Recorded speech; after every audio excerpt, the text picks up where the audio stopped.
Ayan guys, magluluto tayo ngayon ng aming hapunan. So, ang dinner namin, gagawa ko ng gulay, veggie na, alam niyo guys, yung sari-sari sa, nasa isang pack na lang siya na may kasama siyang green peas, carrots.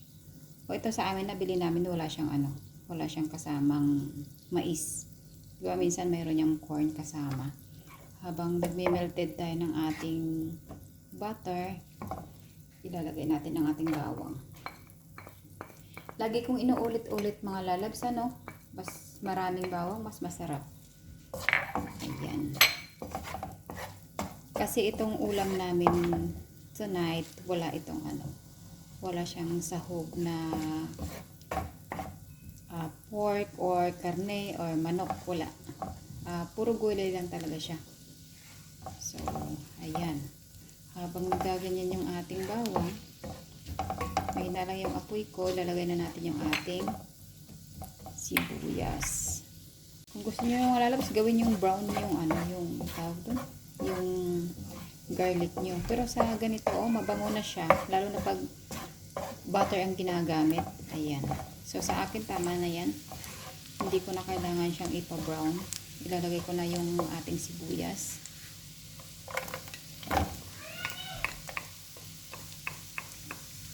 Ayan.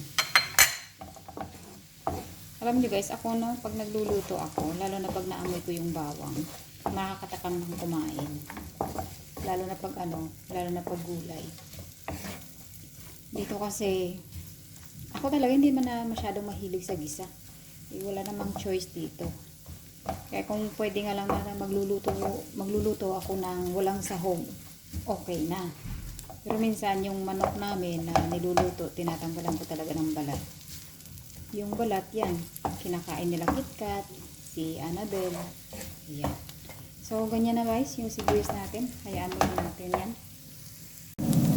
So ayan ang mga lalabs, dahil nag-transparent na yung ating sibuyas, nag-iba na yung kulay, naging transparent na siya. Pwede ko nang ilagay yung ating green peas, tsaka yung carrots na nabili natin.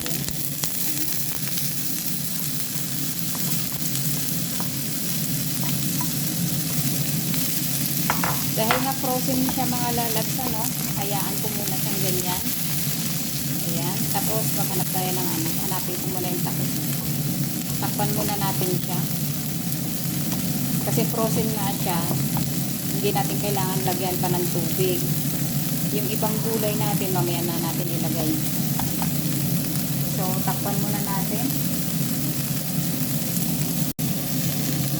Ayan ang mga lalagay. Takpan muna natin para lumabas yung kanyang katas. Pahinaan lang natin mga lalabs yung apoy niyan para hindi siya, kumbaga maganda yung pagkaluto ba.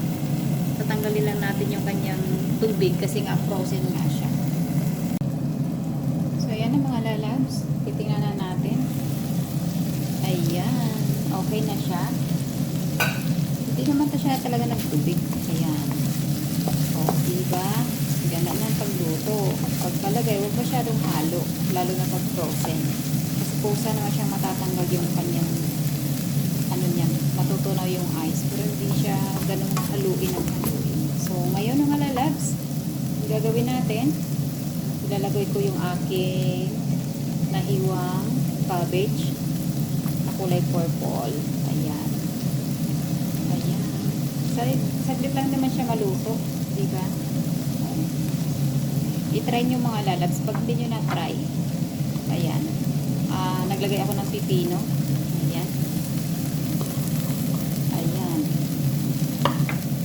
Dahil hindi pa tayo naglagay ng asin tsaka black pepper, ngayon maglalagay na tayo. Ayan. Ganito lang mga lalabs ang ginagawa ko. Ayan. Mas gusto kong kainin ang wala siyang manok na halo. Kung may manok na halo man, tinatanggal ko yung balat. Ayan. Tapos, ang ating asin. Kung mayroon kayong, sa Pilipinas karamihan ginagamit nila mga magic sarap, di po ba? Yung mga ganyan. Dito kasi, minor naman dito, pero hindi ako naglalagay. Ayan. kaunti. Hanggang sa mamix na natin lahat. Guys, ang bango talaga as in. Mas gusto kong ganitong kainin. Ganyan. Magulay talaga ako mga lalabs. Kasi una, lumaki akong bukid o bundok. Ano pa bang tawag sa iba? Basta gulay, mahilig talaga ako sa gulay. Kahit walang sahog, nasanay ako. Ayan. So, okay na yan. Tatakpan natin. Ano lang ito mga lalabs? Gawin nyo lang 5 to 7 minutes. Yung gulay nyo, napaka crispy. Doon sa cabbage natin, 5 to 7 minutes lang yan, okay na. Ang pipino naman, kahit hindi mo lutuin, di ba? Ginagawa namang salad. So, ang pipino, kahit anong luto yan, pwede. Sa iba, hindi sila naglalagay kasi hindi naman daw niluluto ang pipino. Pero sa akin, ganyan ginagawa ko. So, try nyo na mga lalabs. So, mamaya, bubuksan natin. Tapusin na natin yung 5 to 7 minutes. So, ayan na mga lalabs. Bisitahin na natin ang ating gulay. Wow!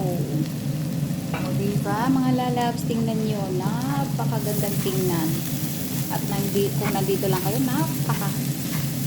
sarap pa lang, ang amoy pa lang, masarap na, tikman nga natin. Sige na mga lalabs. Ayan. We're done. O, sa hindi pa nag-try dyan, try nyo na. Kukuha lang ako ng kutsara. At ang matikman natin yung ating niluto. Ay, mainit. Ayan na mga lalabs. Titikim tayo dahil tayo naman nagluluto.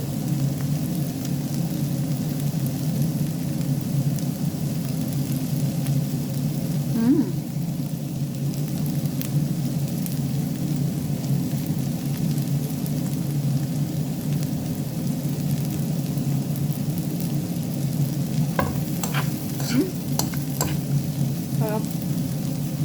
So, turn off the heat na. Ready na tayong kumain. Ayun na mga lalabs, yung ating finished gulay. Yum yum yum. Try na mga lalabs. So guys, hanggang dito na lang muna. Bye bye for now. God bless everyone. Salamat sa panonood. Sa uulitin po sa ating next video. Thank you and God bless.